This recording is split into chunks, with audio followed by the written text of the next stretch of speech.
जय जगन्नाथ। मैं शिवानी चक्रवर्ती अपने channel Bong Calling Food Tales में आप सबका स्वागत करते हैं। आज हम आपको बना के दिखाएंगे प्रभु जगन्नाथ जी को सखाड़ा धूप में लगने वाला राजभोग कानिका, जिसको ये कहा जाता है ताटो कानिका। तो ये रथ यात्रा में लगता है या नहीं लगता है, आगे हम वीडियो में आपको बताएंगे। तो चलिए बनाना शुरू करते हैं ताटो कानिका। तो ताटो कानिका बनाने के लिए जो जो सामग्री लगेगी वो तो सब यहाँ पर है। हम एक एक करके आपको दिखाएंगे क्या लगता है क्या नहीं लगता है। ये जो भोग की बात हम कर रहे हैं, ये भगवान जी का राजभोग कानिका है, जिसको कि ताटो कानिका कहा जाता है। ये भोगो मंडप वाला कानिका नहीं है, क्योंकि उसमें बहुत सारी चीजें एक्स्ट्रा होती हैं जो कि राजभोग कानिका में नहीं होती। और दूसरी बात, क्या ये कानिका भोग प्रभु जगन्नाथ जी को रथ यात्रा में लगता है? नहीं, प्रभु का ये रथ का भोग नहीं है।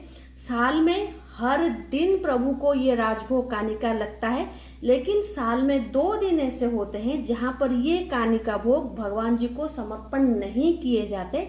पहला दिन है रथ यात्रा के दिन, जिस दिन प्रभु जगन्नाथ जी अपने जगन्नाथ मंदिर से श्री गुंडीचा मंदिर अर्थात अपनी जन्म वेदी की ओर जाते हैं रथ यात्रा के दिन। उस दिन ये भोग नहीं लगता। और जो बाहुड़ा का दिन होता है, जिस दिन प्रभु जन्म वेदी से रत्न वेदी की ओर आते हैं, उस दिन भी प्रभु को ये भोग नहीं लगता। और ये जो भोग है ये 3 हांडी में दिए जाते हैं, जिसको कहा जाता है सेरी क्या कुड़वा। तो उस कुड़वा जो है वो भगवान जगन्नाथ जी के जो प्रथम सेवक हैं गजपति महाराज, उनका हिस्सा है ये। और जो वो भोग सर्व करते हैं उनका हिस्सा है। इन दोनों के हिस्से में ये कानिका भोग आता है।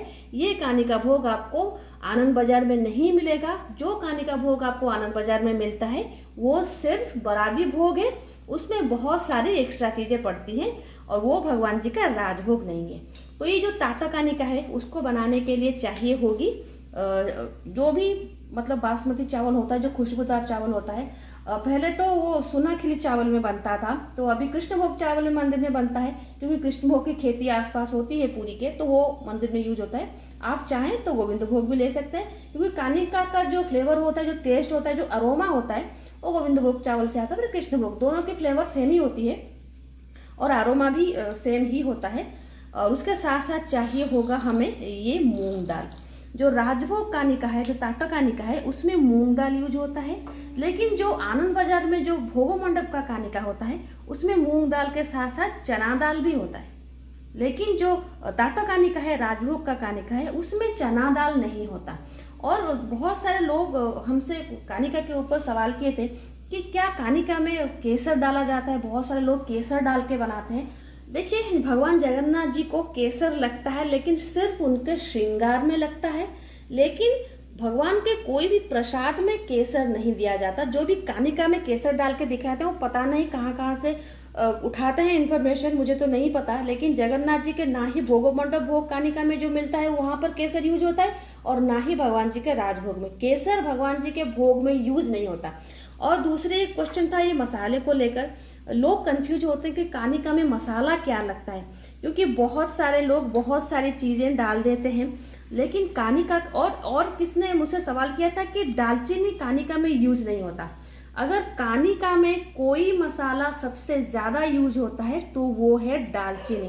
कानिका का जो ऑथेंटिक फ्लेवर होता है वो दालचीनी होता है। बाकी मसाले आप नहीं ऐड कर सकते, लेकिन दालचीनी का फ्लेवर ही कानिका का फ्लेवर है। और उसमें 4 मसाले जाते हैं, कोई 5वां मसाला नहीं जाता। वो है दालचीनी, लौंग, ये है जायफल और ये है बड़ी इलायची। इसका पाउडर बनता है। और कानिका में जो मीठा दिया जाता है ना, बहुत सारे लोग गुड़ ऐड करते हैं। गुड़ तो उसमें जाता ही है, लेकिन जो भोगो मंडप का कानिका होता है ना, उसमें खंड भी जाता है। खंड के साथ साथ इसको पीसा जाता है और वो उसका पाउडर जो है वो दिया जाता है। या फिर कभी कभी इसको पानी में भिगो के उसको सिलबट्टे में उसको ऐसे पीसा जाता है। उसके साथ साथ इसमें गुड़ दिया जाता है। तो आप इसमें शक्कर भी दे सकते हैं, गुड़ भी दे सकते हैं। तो देने से उसका टेस्ट थोड़ा अलग होगा और शक्कर के साथ उसका टेस्ट थोड़ा अलग होगा। लेकिन जो कलर आता है ना कानिका का, वो इस मसाले की वजह से आता है। जो मसाला पीस लेंगे या फिर उसका पाउडर बना लेंगे तो वो जो कलर छोड़ता है ना, वही कानिका का कलर होता है। और गुड़ दे देंगे थोड़ा डार्क आएगा, और शक्कर डालेंगे तो थोड़ा लाइट आएगा। और ये है जायफल। बहुत सारे लोग बोलते हैं कि क्या जायत्री भगवान जी के भोग में यूज होता है। जायत्री भगवान जी के भोग में यूज नहीं होता, सिर्फ जायफल होता है। जायत्री जो मेस होता है वो जगन्नाथ मंदिर में वो तामसिक मतलब सामग्री उसको माना गया है, वो उसमें नहीं दिया जाता।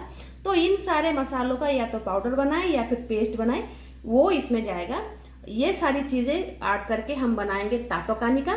और इसमें ताटोकानिका में बहुत ज़्यादा क्वांटिटी में घी होता है, जो कि भोगो मंडप भोग में उतना घी नहीं दिया जाता, लेकिन इसमें बहुत ज़्यादा क्वांटिटी में घी दी जाती है। और एक चीज़, इसमें कोई ड्राई फ्रूट नहीं जाती। राजभोग का जो कानिका होता है उसमें कोई मतलब किशमिश भगवान जगन्नाथ जी को अभी अनसर में भोग लगता है, एकादशी के दिन से भगवान जी को किशमिश दिया जाता है, ड्राई अंगूर जो है वो दिए जाते हैं। लेकिन आपको किशमिश मिलेगा जो आनंद बाजार में जो कानिका आपको मिलता है, भोगो मंडप भोग का कानिका, उसमें आपको मिलेगा।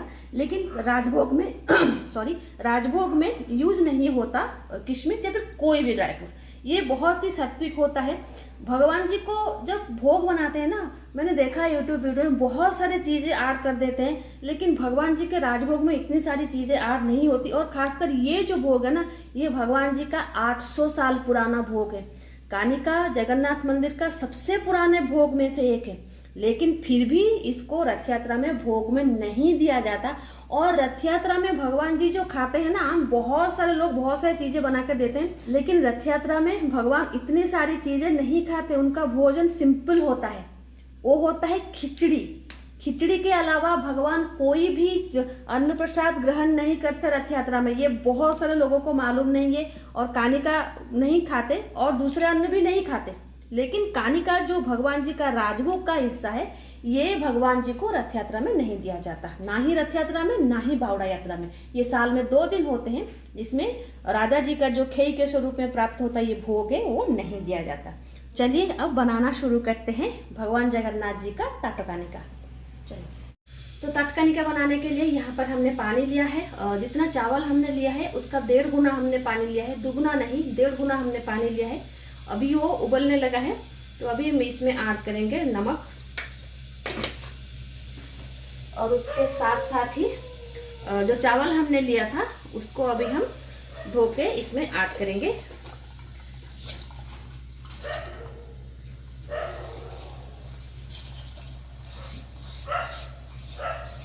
आपको बैकग्राउंड में कुत्ते की भौंकने की आवाज़ आ रही होगी, तो कृपया उसको इग्नोर करें। तो जितने चावल हमने लिए थे तो सब हम इसमें ऐड कर देंगे। और चावल और दाल का इसमें रेशियो है, जितना आप चावल लेंगे कानिका के लिए, अगर आप 1 किलो कानिका के लिए चावल लेते हैं तो उसमें 200 ग्राम आपको लेना पड़ेगा दाल, मूंग दाल। अगर आप भोगो मंडप की जो कानिका है वो बनाते हैं तो उस हिसाब से आपको चना दाल लेना पड़ेगा और मूंग दाल लेना पड़ेगा।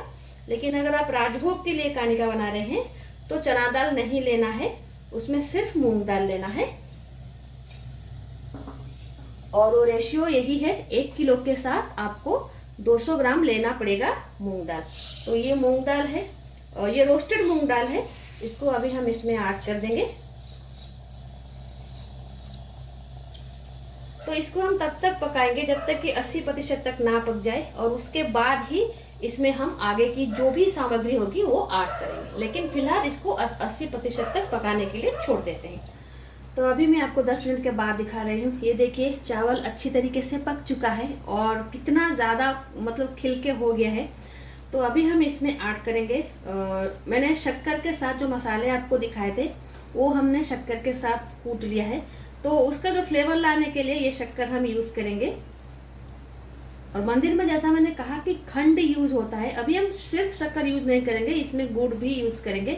लेकिन जो फ्लेवर मसाले का आएगा तो इससे आएगा, क्योंकि मसाले की क्वांटिटी बहुत कम थी तो मिक्सी में अच्छी तरीके से वो पिसा नहीं जाएगा, तो इसलिए हमने शक्कर के साथ इसको पीस लिया है। तो अभी हम इसमें ऐड करेंगे ये गुड़। यहाँ पर मैं पाउडर शुगर जो प्रोसेस गुड़ है, प्रोसेस जैगरी, वो हम यूज़ कर रहे हैं।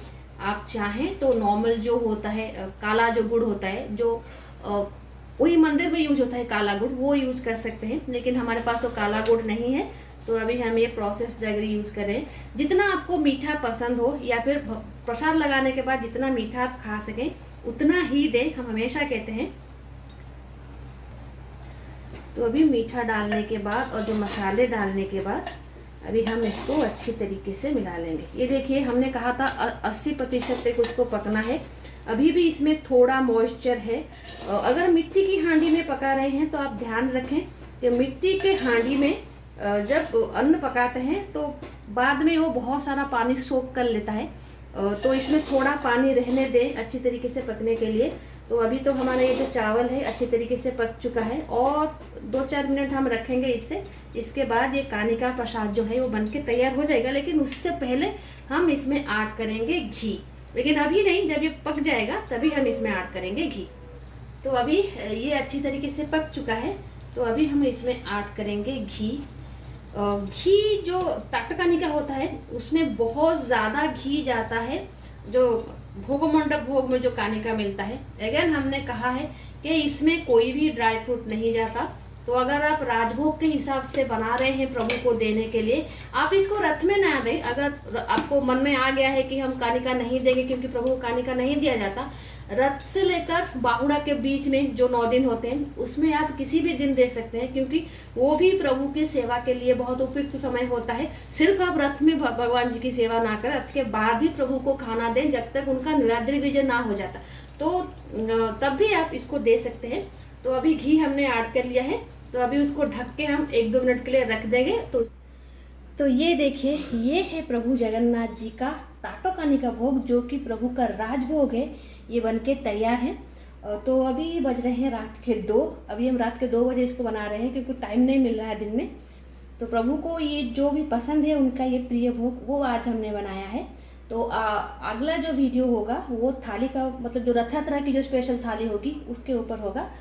कल आएगी या फिर परसों आ जाएगी। तो आज के लिए इतना ही। रहते हैं। जय जगन्नाथ, जय माँ काली।